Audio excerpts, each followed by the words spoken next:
My name is Katty, and I'm on the Vancouver Startup Week team. So I would like to take a moment to acknowledge that we're grateful to be virtually gathered on Indigenous land, regardless of where you are joining us from. I am grateful to be on the traditional, ancestral, and unceded territory of the Musqueam, Tsleil-Waututh, and Squamish peoples. I am privileged to live, work, and play on these lands. First, I would like to thank you for joining us for VSW 2021, and welcome to DEI for Startups, Why It Matters, hosted by Cinga Leadership and Learning. This session is a part of the VSW Founder Track and is proudly supported by Sage Accounting. Sage knows you didn't start your business to become an accountant. Sorry for any accountants out there. Sage Accounting keeps your business organized and running smoothly, track your cash flow, sends out invoices, and get paid quickly. Visit the Sage Accounting booth to access a free guide and templates for starting your business finances the right way.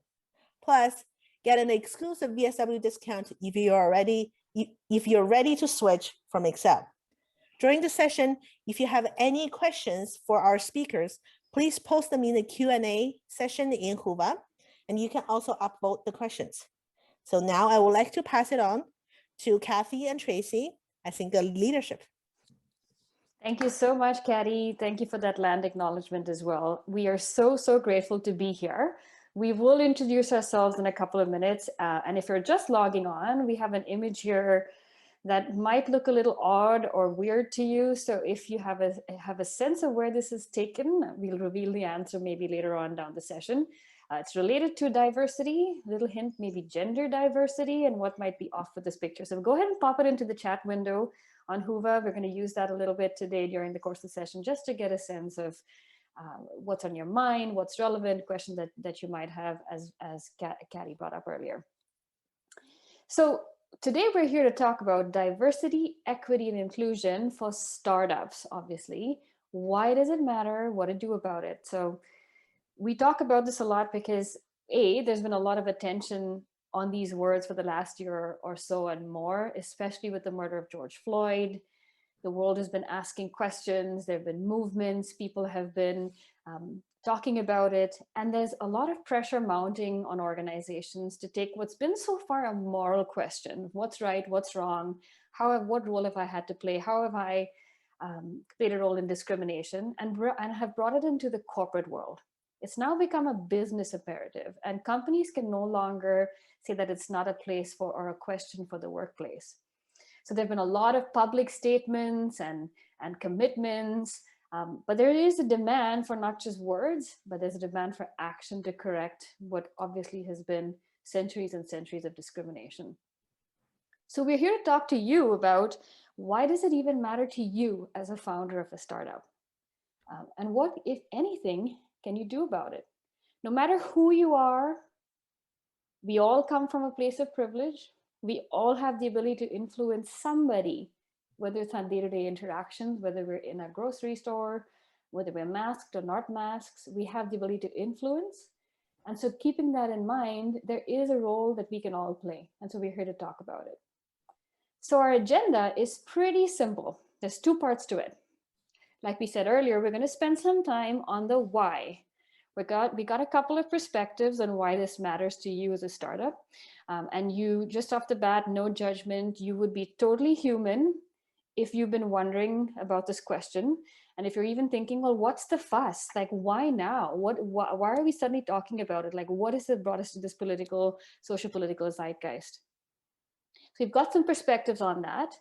And then we're here to provide some thought leadership on maybe where and how to start.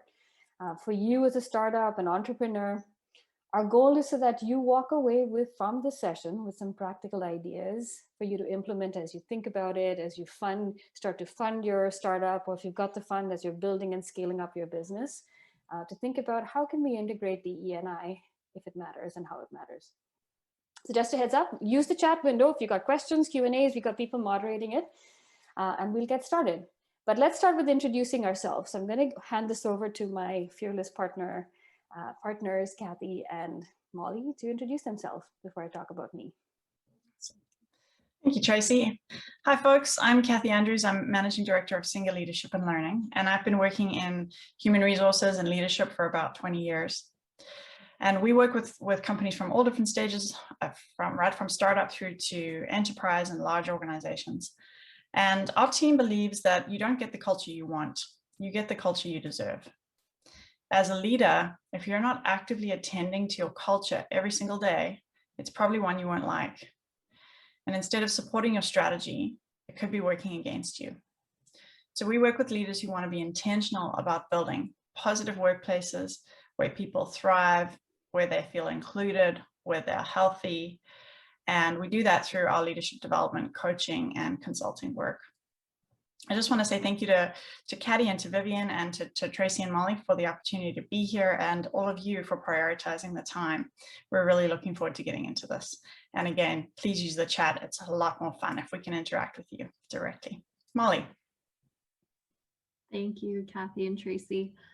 Hi, everyone. My name is Molly McGuire, and I am working as an organizational development specialist with Cinga. I'm just beginning my journey in the DE&I space, bringing a background in industrial and organizational psychology. And I feel very, very fortunate for the opportunity to work with Kathy and Tracy to help organizations achieve success through DE&I by celebrating and making space for employees of diverse backgrounds and experiences. So thank you so much for having me. Glad to be by both your sides. Okay, so we're going to start with a couple of numbers here because it always shakes things up a little bit. So we're talking startups, we're talking DE&I, diversity, equity, inclusion. So what do you think? What percentage of tech startups, I know not everybody here might be a tech, consider themselves a tech startup, but in this particular statistic is to do with tech startups, have at least one C-suite exec who is ethnically or racially diverse?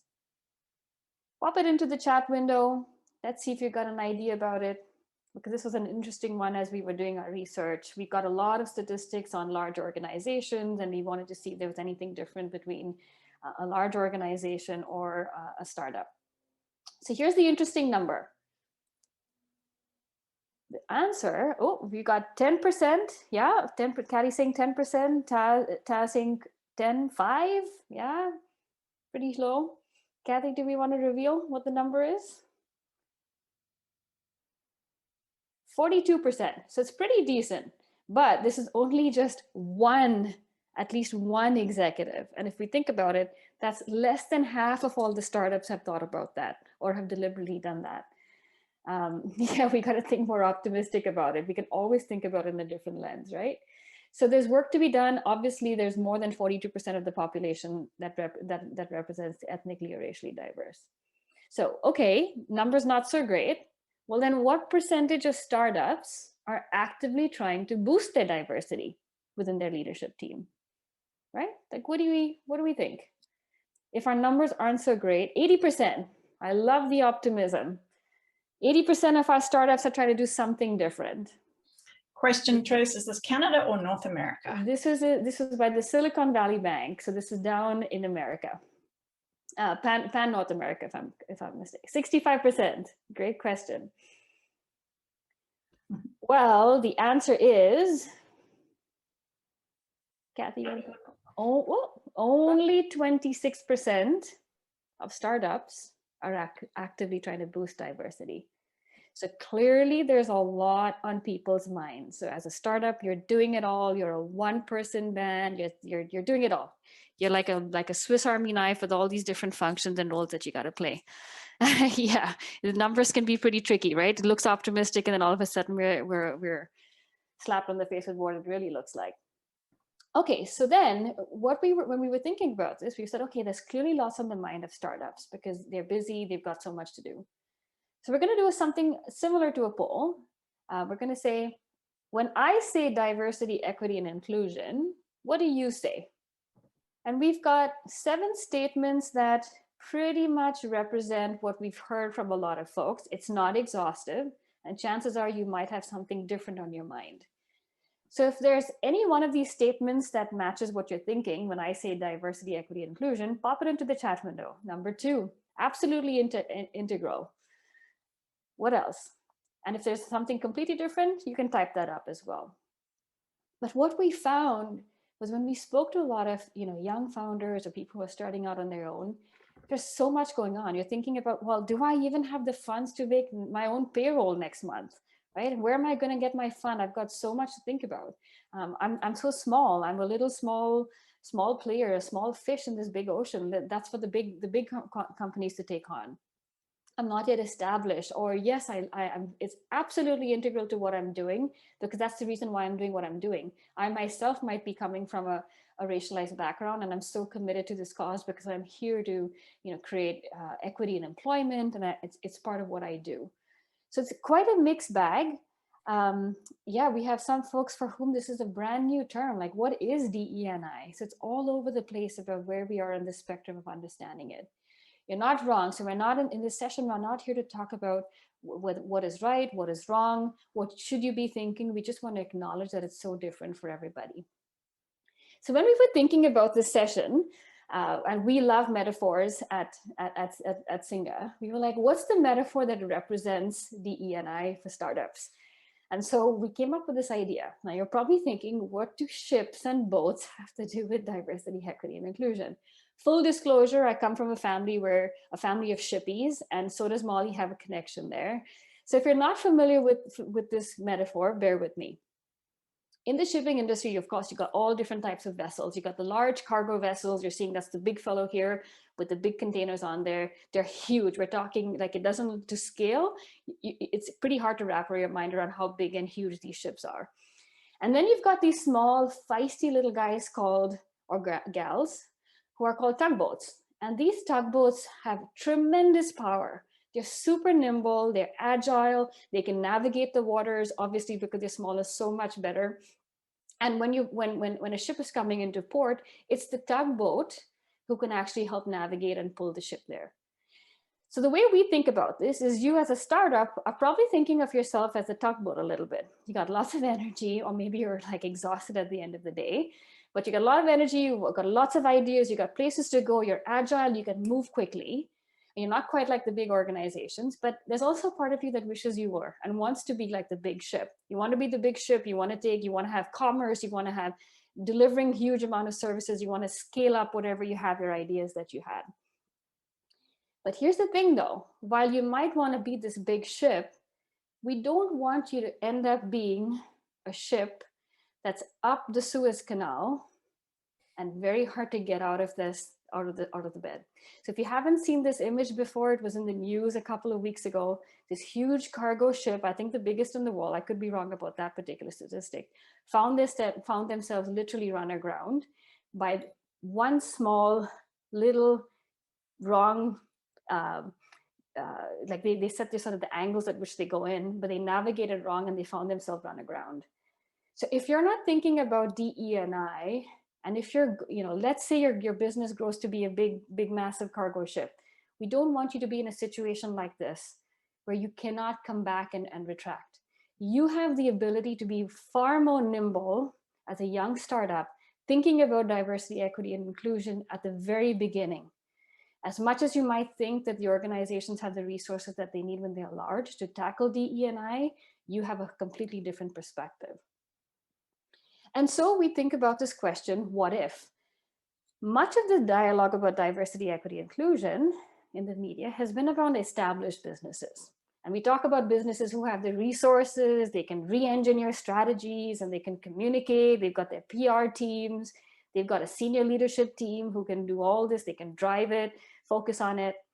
But startups and entrepreneurial businesses, like we were saying earlier, are most likely starting from scratch with developing their DE&I plans. And this has many, many advantages because you have the flexibility of creating a culture without having to dismantle deeply rooted practices, right? You are in the business of asking what if. So whether you recognize it or not, you have had the courage to ask this question and brought yourself to this point in time.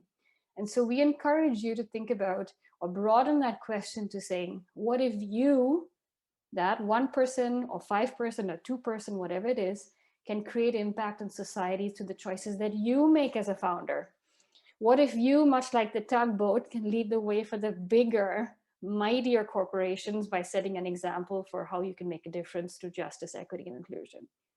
So that's sort of the moral side of things. But if you need a little more convincing and encouragement on the business side of things, Kathy's got some numbers as well for you.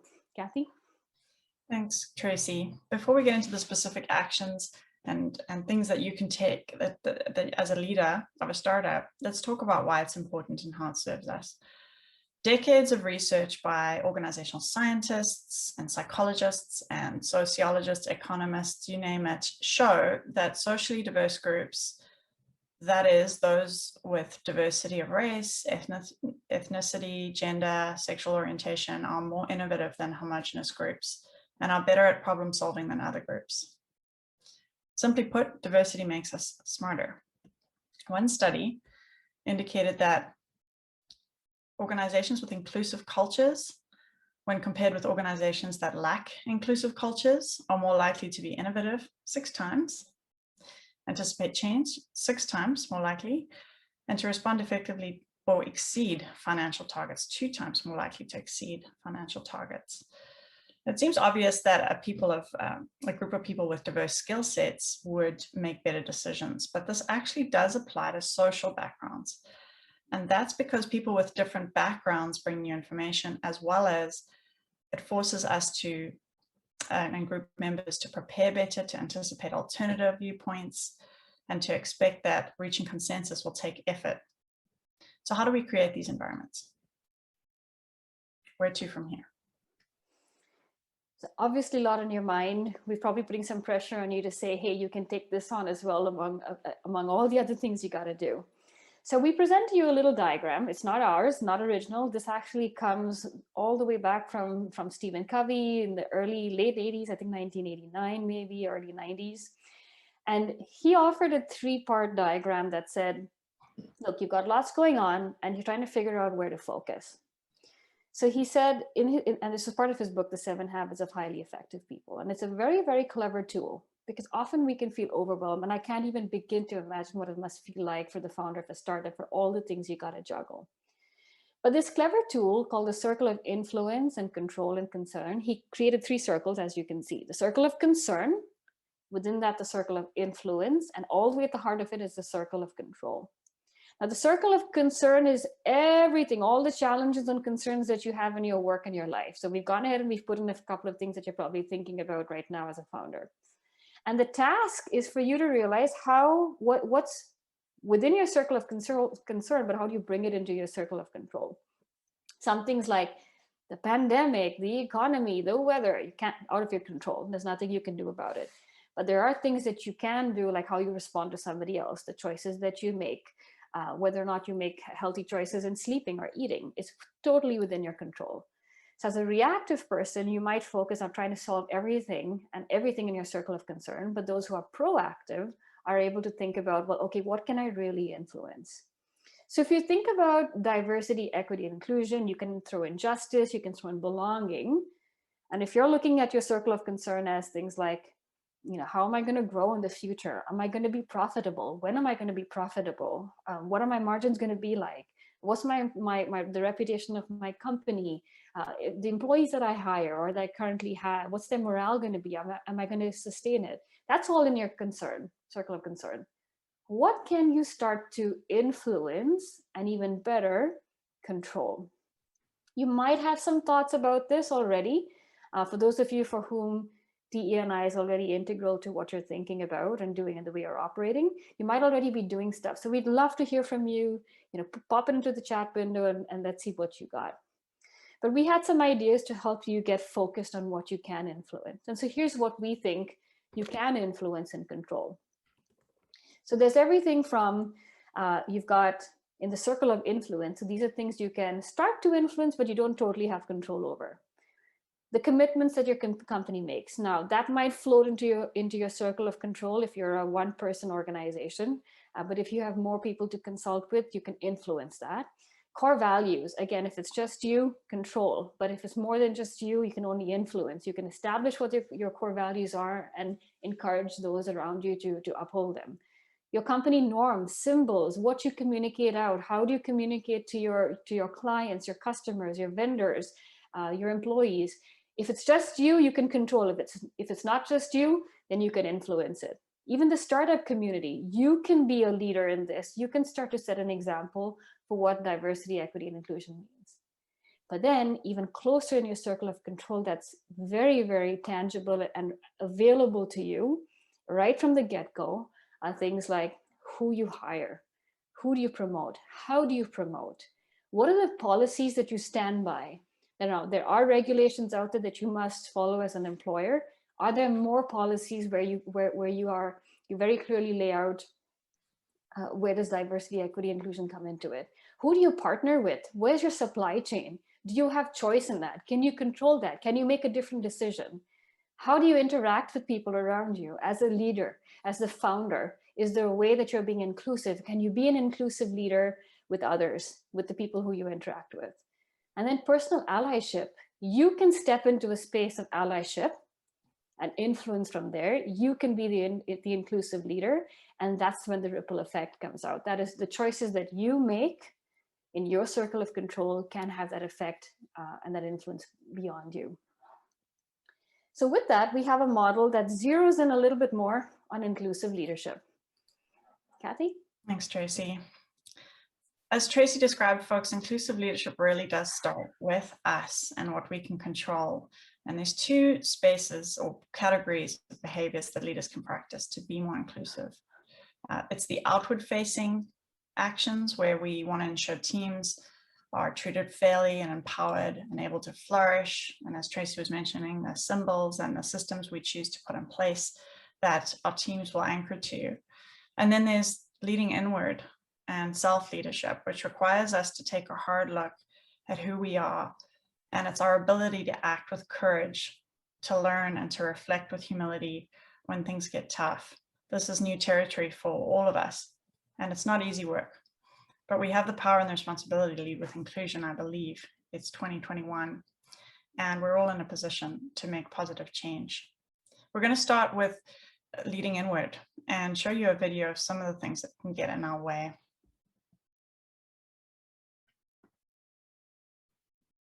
Are you seriously considering her as a candidate? She's a woman. She's a woman. This is a man's job. Clearly not educated. She can speak English. That's not me. I'm not like that. You call it an honest mistake.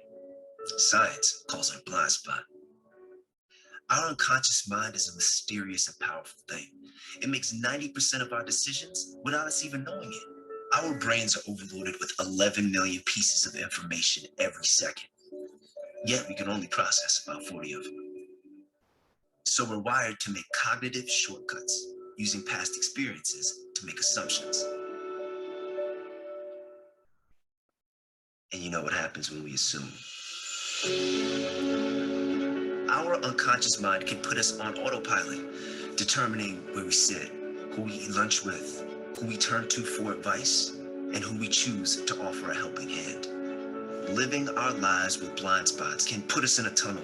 Same point of view, same decisions, same outcomes. We can find ourselves trapped in the land of snap judgments and misconceptions. We've all been on both the giving and receiving end of blind spots.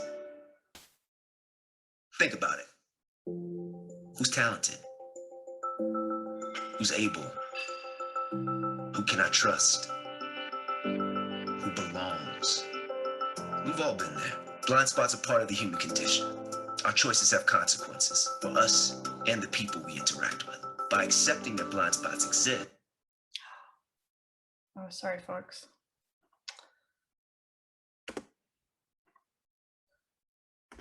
I'll just try to go back to where I was.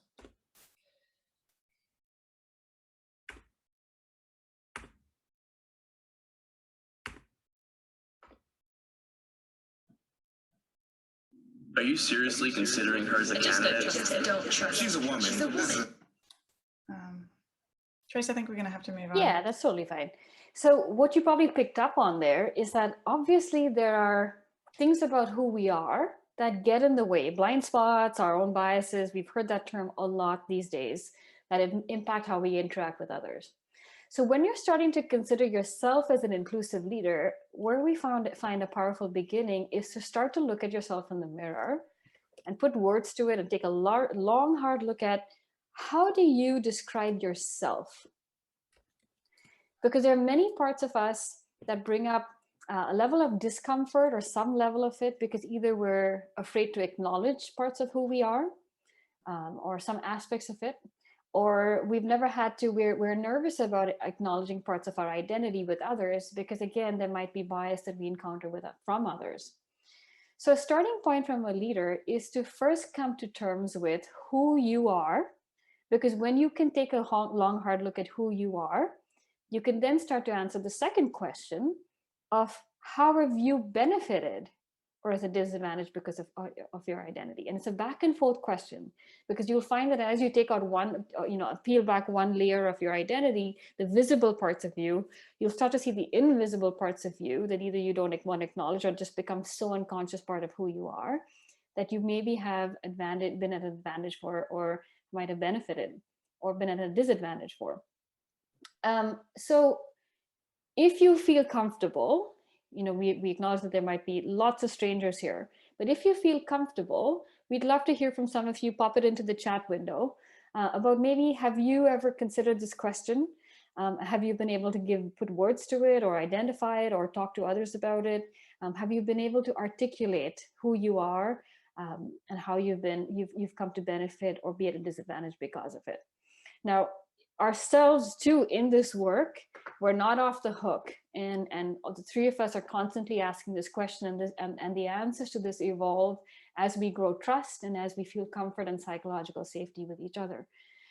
So I often, and as you learn, you might realize there's a different part of your identity that you didn't know existed before. So Kathy, have you ever had, since the last time we spoke about this question, which has been months now, how do you describe your identity these days? And what have you come to realize about it? If I can put you on the spot. Yeah, thanks, Tracy. I would describe my identity these days as cisgendered, Caucasian, South African female, with my pronouns being she and her. I probably, if I'd been asked that question a year ago, I would have answered quite differently, probably just said South African female. And as I'm doing this work and I'm working with amazing people that can point out different lived experiences and actually help me understand my privilege, I'm realizing how many ways I've benefited from my identity. And so I grew up in South Africa, and I was a white person in South Africa, which meant that I was protected and sheltered from just incredible, brutal racism all around me, not even realizing how privileged I was.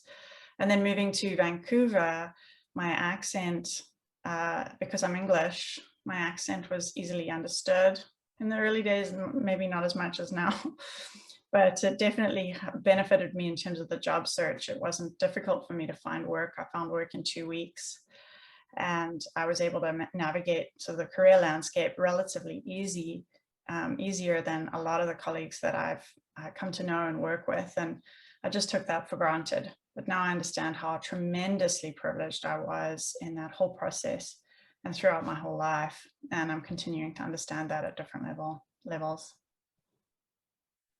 Mm-hmm. Yeah.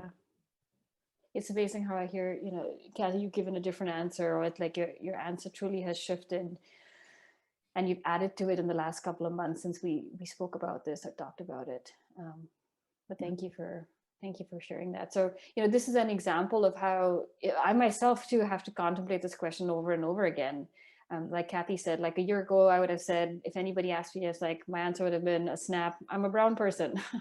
But now, I can articulate it even more. So if you were to ask me, how do I describe my identity now? I am an able-bodied, cisgender woman from India. So I'm Indian, but in Canada, I would say East Indian. I wouldn't just say Indian. Who, in a middle-income household, where my kids are able to go to a private, semi-private Catholic school, right? Where I have the ability to get a vaccine while there are others who are lining up. So there's layers and layers to it. However, you'd imagine that I could make a laundry list of how I've been at a disadvantage. And I have, things like, the random the random check at the airport that happens every single time that I was at the airport when I held an Indian passport. Or the fact that when people think about me in leadership development, there's always a question of like, really, like, how much do you know about leadership development? But I've been at an advantage as well. So I've been at an advantage even since the time I grew up in India. And in India, I grew up there as a young adult, and I had an Anglo-Saxon name. I had the name Tracy. Yes, that is like the name that I was given as a child. So I was at an advantage because I stood out. I knew that I would get called for jobs. When I came to Canada, I had no trouble in my resume getting picked up. I spoke English. English is my first language, but I still code switched. I code switched a few minutes ago with the word integral. I would never say integral back home in India. I would say, no, see, I can't even say it. Integral, that's what I would say. So I've code switched. But I've known that I've been called, my resume gets pulled up. I can walk into an interview room, whereas I have people from my own ethnicity whose names prevent them from being called into interviews. I've had people say to me, you speak English so well. And at first I thought, I would shake it off and I would say, yes, it's a microaggression, but I'd be fooling myself if I didn't think that in some ways there was a sense of pride. And if I dug even deeper, I would wonder, why am I feeling proud about being able to speak English very well? So the more you think about your identity, how you hold power, how do you hold privilege, the ability, even economic power, the power to choose where I buy a house as a family, where I consciously said to my husband that we're going to buy a house north of the Fraser. All these choices of where we make every day, where we think isn't a place to think twice, has now come to the forefront. So as an inclusive leader, as a founder of a startup, if you are interested in getting into diversity, equity, and inclusion, the starting point for all of this is figuring out, who are you? And where do you hold power, and where do you hold privilege? And how do you describe yourself? Because only then will you be able to get clear about what you want. So we have a video for you that might give another perspective as well on your identity. Hey, line up! Line up! Everybody line up! We're about to race! Everybody line up! Shoulder to shoulder, take off your backpacks. Basketball, line up, we're about to race. Hey, we are racing for a $100 bill. The winner of this race will take this. A $100 bill. Before I say go, I'm going to make a couple statements.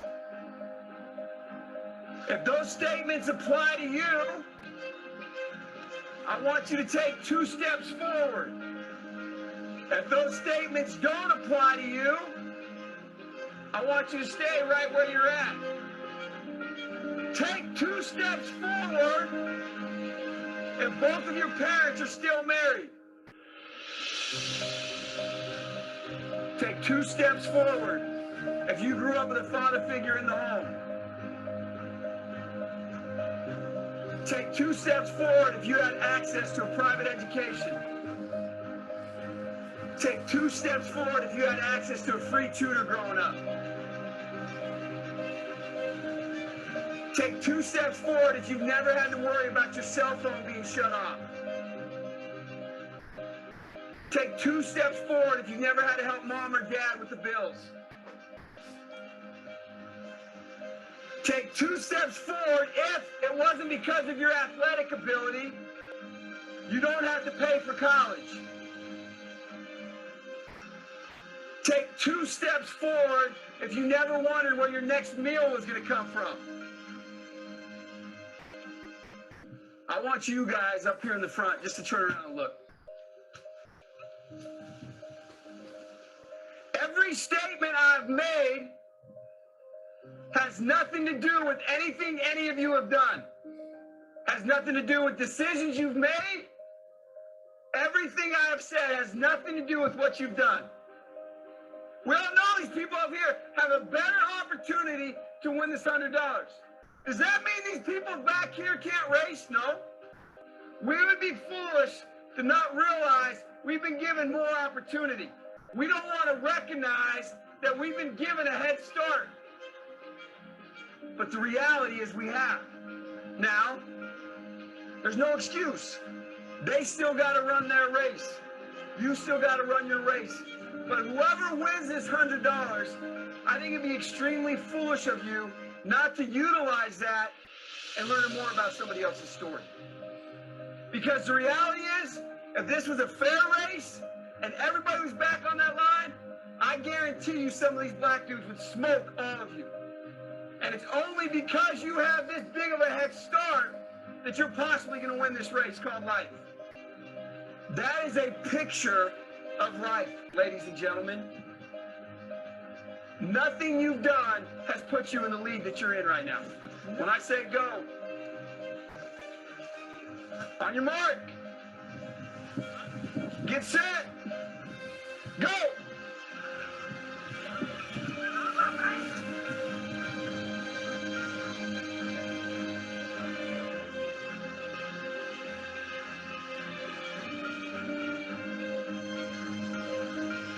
If you didn't learn anything from this activity, you're a fool.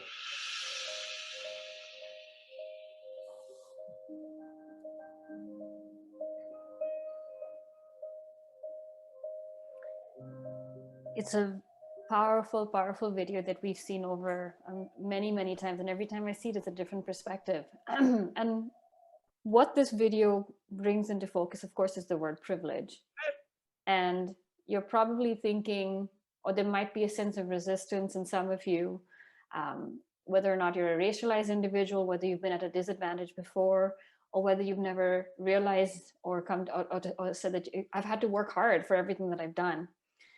So what this video is telling us is that privilege includes what we call unearned advantages that are highly valued and restricted to certain groups.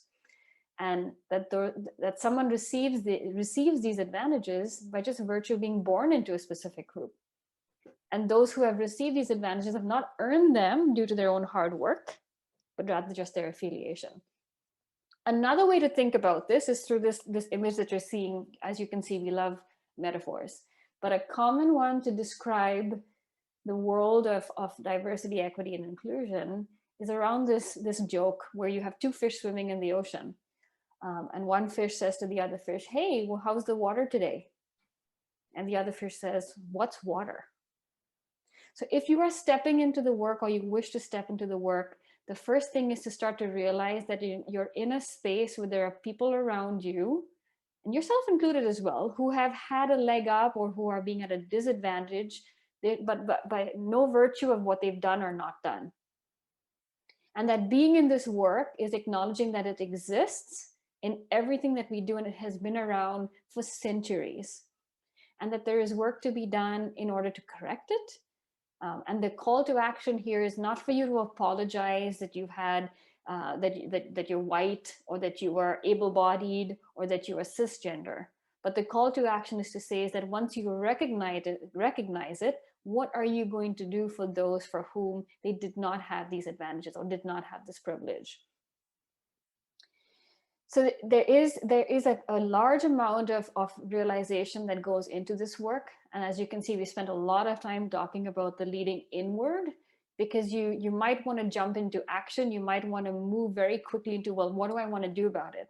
But there is a call to stay in the discomfort of realizing that there is something off with the world, or there is something, there's an isness about the world that diversity, equity, and inclusion is calling you to change or do something about. So with that, we want to switch to leading outward. And Kathy's going to talk about that. Thank you, Tracy. An important part of being an inclusive leader is something called allyship. What is allyship? In recent months, this word has garnered a lot of attention, and it's become an important identifier for those that do want to challenge the status quo and build different kinds of more diverse and inclusive organizations. But what does allyship really mean? How do we become an ally? How do professionals use allyship skills to fight for social justice? Allyship is an active and consistent and arduous practice of unlearning and reevaluating our privilege, our position in life, our systems. To be an ally is to take on the struggle as your own. and to transfer the benefits of your privilege, whatever that might be, to those that lack it. Start to notice where we have privilege and where we need to transfer benefits to others. Amplify the voices of the oppressed, and acknowledge that even if you are empathetic, the conversation is not about you. Stand up when you're scared, own our mistakes, decenter ourselves, understand that our education is up to you, up to us and no one else. Here's a company that is doing some amazing work in allyship, a very successful company, and this is what good looks like.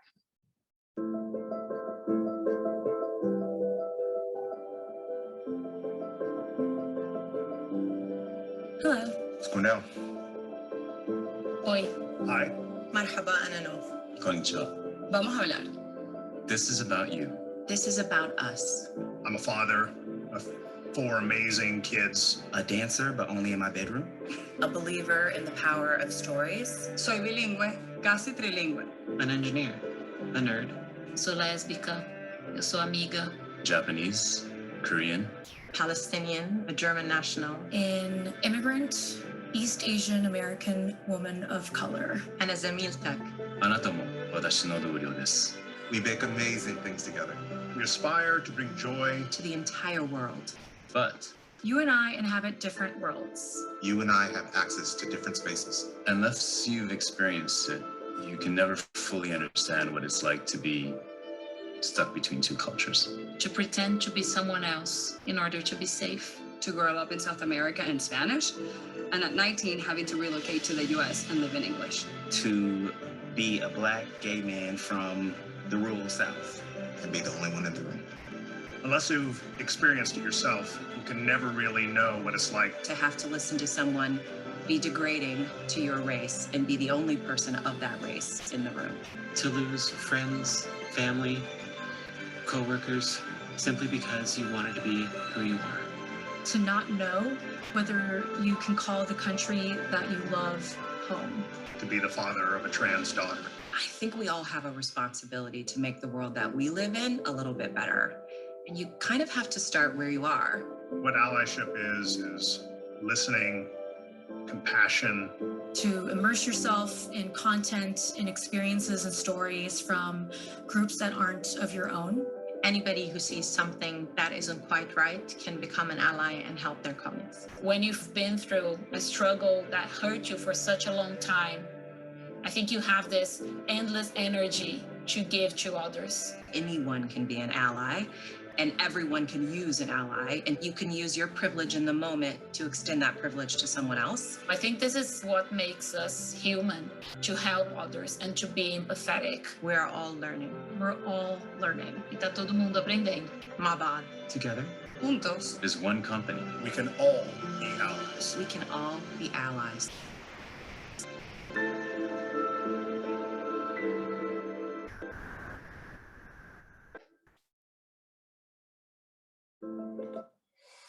Definitely an inspiring video and showcasing a company that's really been intentional about their culture.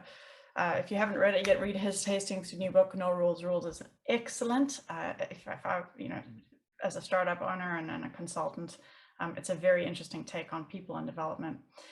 But we're not necessarily Netflix. Anybody on this call is likely not at the stage that Netflix is, and we don't become Netflix overnight. Allyship is a journey that goes from being apathetic. Some of you, I imagine if you're on the call, you've already prioritized this, but others that are attending the conference perhaps might just be apathetic to this and not necessarily feel like it's an important issue. We move from that to awareness, where we can understand some basic concepts of DEI, but not necessarily take action on behalf of ourselves or others. And then moving to becoming more active in the space, being well informed, sharing and seeking diversity when asked and prompted, to becoming an advocate, which is really the allyship, becoming a good ally. And so in order to become an ally, we have to challenge really grooved patterns in society and norms, like Tracy said, things that have been embedded for centuries, for hundreds and hundreds of years. And it does actually require us speaking out against the crowd and setting a different kind of example. And that can be really hard. we want to introduce you to something called the bystander effect, which is really interesting when we get together in groups. We may feel like we'd like to give a hand when an opportunity is presented, when we see a microaggression happening, or when we witness discrimination, even if it's slight, occur, but it takes a lot of courage. And more often than not, people will say nothing instead of taking some action. So here's another clip to illustrate how powerful this really is.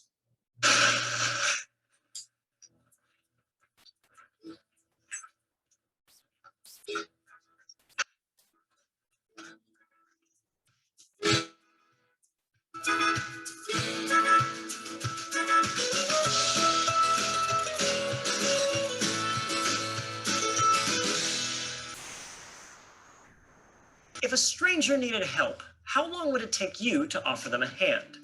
According to psychology, the answer to that question may depend less on who you are as a person and more on how many people are with you at the time. In a strange paradox of human nature, the more people there are in a group, the less likely anyone is to offer help. It's called the bystander effect, and it may be a roadblock that's keeping you from showing empathy. When someone is in need, people in large groups tend to feel that they don't need to do anything because someone else will take care of it.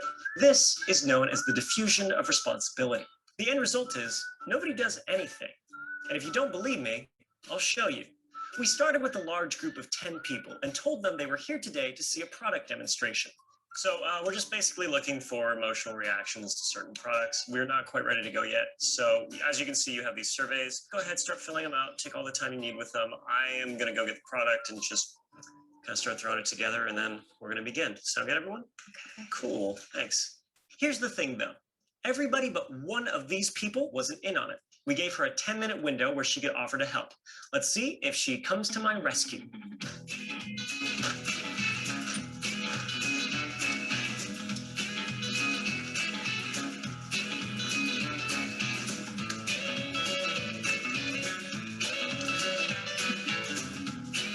We repeated this a few more times with varying results.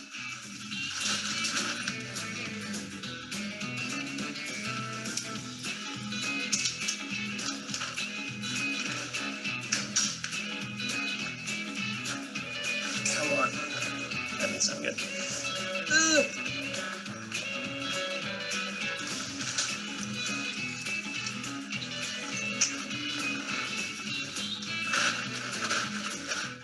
Next, we tried it with a group of 5. Oh, jeez.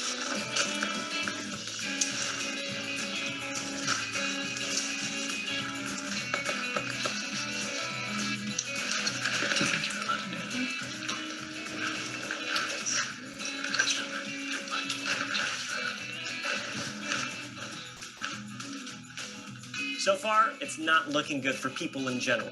Are we just plain unhelpful, or is there something to the bystander effect? To find out, let's see how helpful people are when they're all by themselves.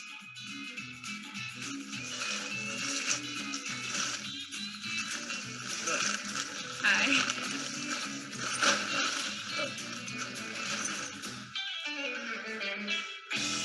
The results? With our group of 10 people, it took our participants an average of 8 minutes and 1 second before they lent a hand. Excuse me, thank you. Can I help? I just feel Thanks. bad. Participants in our groups of 5 were a little quicker, saving me from the tent with an average time of 7 minutes and 25 seconds. I'm okay. Do you need help? Do you want to give me a hand? Yeah. That'd be great, thank you. What can I do? But when our participants were by themselves, that is when they really shined. Ooh. Yeah. Oh, thank you so much. On average, they offered to step in just 3 minutes and 19 seconds. You were the fastest by a country mile. I have set this thing up by myself 7 times today. That makes me sad. You took a total of 12 seconds. Why do you think you were so quick to do it? I like to help in any way that I can. That's the funny thing about the bystander effect. You would think that a group with more people would mean there's a higher chance someone would do something. But people in a group are actually less likely to help. I knew I should have just stood up and done it, but then a big part of me wanted to see what these people would do. And I was just kind of like, are any of them going to help? At first, I was a little shy to jump in and help. But then after a while, just like, I'm just gonna jump in and help. Thank you, I appreciate it. You're welcome. Sorry, it took 8 minutes. When it's just the two of us in a space, there's like a bond that's created. It's like, well, I'm not going to let you struggle on your own. And I think if there is a group of people, it's way more acceptable for me to be doing that. It's the diffusion of responsibility. I think that's totally true. If something is saying jump in and offer to help, just follow that intuition. Even if no one else is saying anything, just, hey, if you can be a part of helping someone, instead of just watching them struggle, or even take out your cell phone and like tape it or something like that, which is the worst, just offer some help. So, now that you know about the bystander effect, ask yourself, how often do you feel like you should help someone, but don't, because you think somebody else will do it? Maybe next time, you will be that somebody.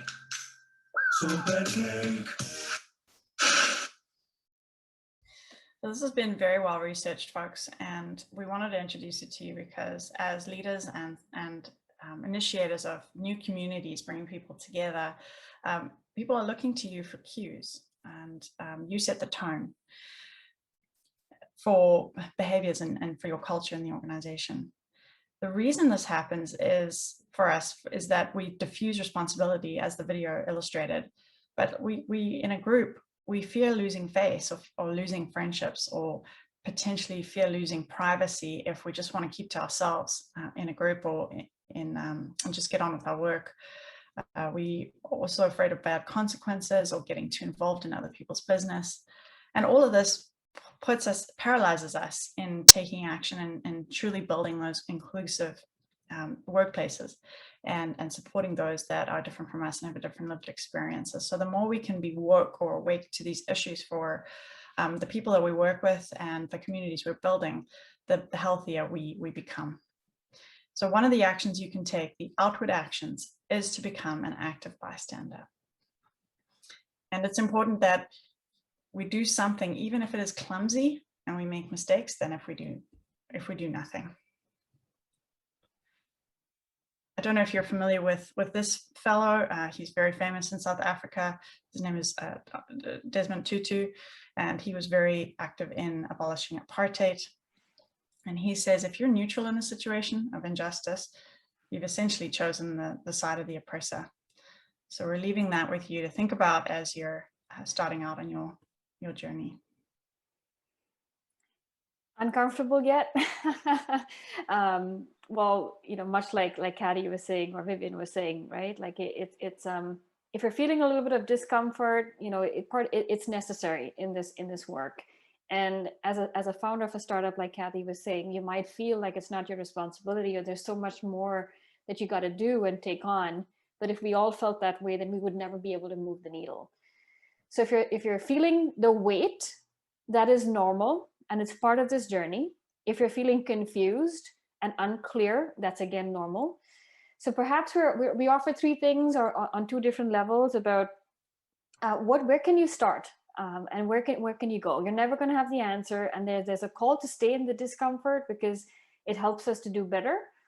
And it helps because keep in mind also that there are folks who have been disadvantaged and who've been living in the discomfort all their life, right? And so if you're feeling a bit of the squirm, imagine what it would be like to continue that way. So there is things that you can do. There's 2 parts, 2 levels to it. There's the take action as the individual leader, the person. I am a leader, I am a founder, I'm a citizen of this world. And to do that, and within that scope of control, step up to allyship. Step into the space, figure out where you are on the continuum, see where you want to go, take those baby steps, take the next step to move forward. Start to define, what does diversity, equity, and inclusion mean to you? Do you have a different way of describing it? Do you want to have a stand somewhere? Why does it matter to you? What's your connection to it? It could be your own personal reasons for having been discriminated. It could be a business reason, whatever it is. What does it mean to you? Why does it matter? And do it now.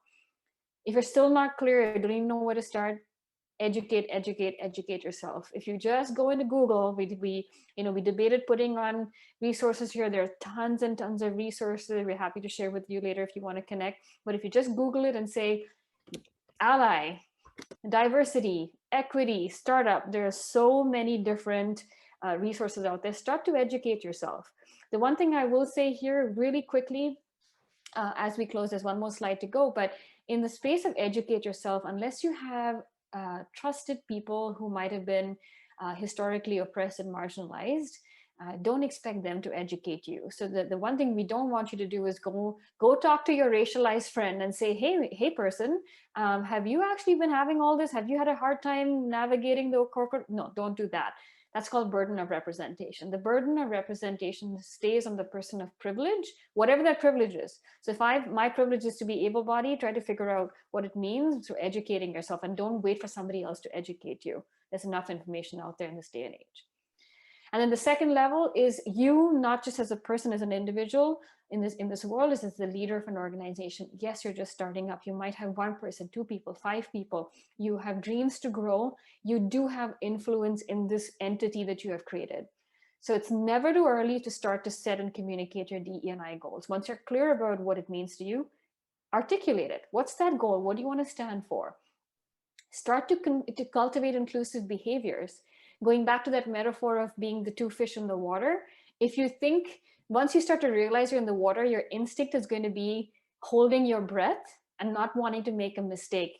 You know, when you jump in the water and you see kids doing it for the first time, they go, and they sort of squirt up their face and they try to jump in. You're not going to achieve much. You actually have to, much like you teach children, you got to allow to breathe through the water. You are going to make a mistake. You're going to stumble and fall. And we're not asking for perfection in this space. We're asking you to try, be real, be humble, be willing to change. And then you can apply a diversity, equity, inclusion lens to everything that you do from the beginning, from the get-go. Figure out what the policies are. There are regulations. A hot tip, if you're about to hire somebody, your first person, or if you have, and you haven't looked into it, there are regulations along the lines of discrimination that you might want to get. You might want to dot your I's and cross your T's there. Think about how you hire. What decisions are you making? What are you going to do to mitigate your own bias when it comes into hiring? Who do you select in your supply chain? Who do you partner with? Who are going to be your vendors? Do you have room to influence there? How are you going to promote going forward? What are those early decisions that you're making that influence the culture of your organization? And then, like Kathy was saying, you have a voice in the startup community. People are looking to you. Be the active witnessing, be the active bystander. Start to vocalize and influence your startup community. There's lots to do, but we hope that we've perhaps inspired you or given you a starting point of where to go from here. There's lots to do. We need leaders like yourself to be able to take on this work, because we're all in this to shift this next century that we have ahead of us. So with that, yes, much work to be done, and maybe not in our lifetime, but at least we can get the ball rolling. Are there any questions? Not at all, Candy. Yes. I just wanted to jump in real quick because I've been having this question about how after listening to your presentation, everybody's getting slightly uncomfortable, like that kind of like discomfort feeling. So my question would be, what would be your recommendation to kind of like overcome that discomfort and actually, can actually, work up the courage to start talking about the important topics with other people, despite the fact that you're extremely uncomfortable and awkward? Kathy, I have some thoughts. Kathy, do you have an idea? Absolutely, yeah. We tackle it differently, but yeah. Yeah, I think, Kat, it's a great question, Kathy. Thank you so much for asking that. I think for me, I'm still uncomfortable. And it's focusing on the bigger picture helps me anchor to, even though I'm uncomfortable, I'm gonna try, I'm gonna fumble, and I'm gonna be humble and ask for forgiveness along the journey. The biggest starting point to sort of give me that courage is just educating myself around what the issues are, starting to surround myself with content like you've seen today, just so that I'm aware of what the discourse is and what people are talking about in this space, so that I can feel less afraid of engaging in more difficult conversations. So definitely starting with education, and then baby steps. And along the way, you're gonna make mistakes. We all make mistakes, think if we express our intentions and ask for grace, then people tend to, to be gracious with us and help us out. And we're figuring it out together, building the bridge as we walk on it. Mm-hmm.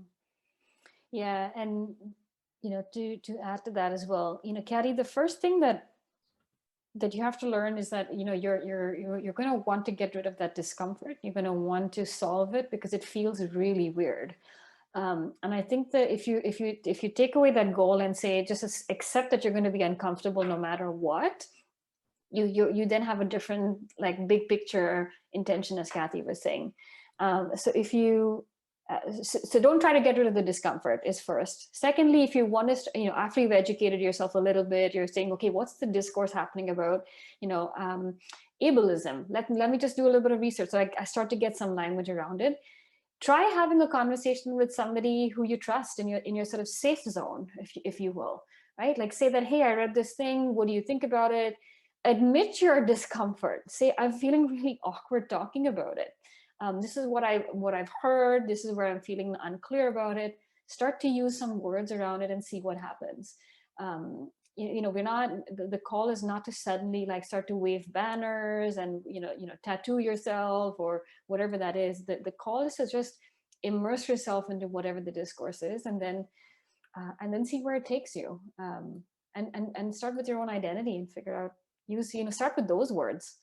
What parts of because I'm sure everybody has some parts that you feel like you've been discriminated against. Start with yourself, maybe, is a good starting point as well. Perfect. Thank you so much for the answers there. Yeah, and then just to, I think you guys covered a lot of content, so it looks like everybody's really happy. Awesome. Yeah, so I guess if somebody wants to kind of follow up with you guys, what will be the best way to reach out to you guys? Yeah, our contact information is on the screen, and we will share the slides after the fact by you, Caddy. Perfect. Great. Okay. So for those who are listening, if you're interested in reaching out to them and continue the slightly uncomfortable discussion of how to improve, inclusion and diversity in your workplace, feel free to reach out to Cinga Leadership and Learning. Yeah. So thank you so much for everybody who's here, and thank you so much for Cinga Leadership to host a great session.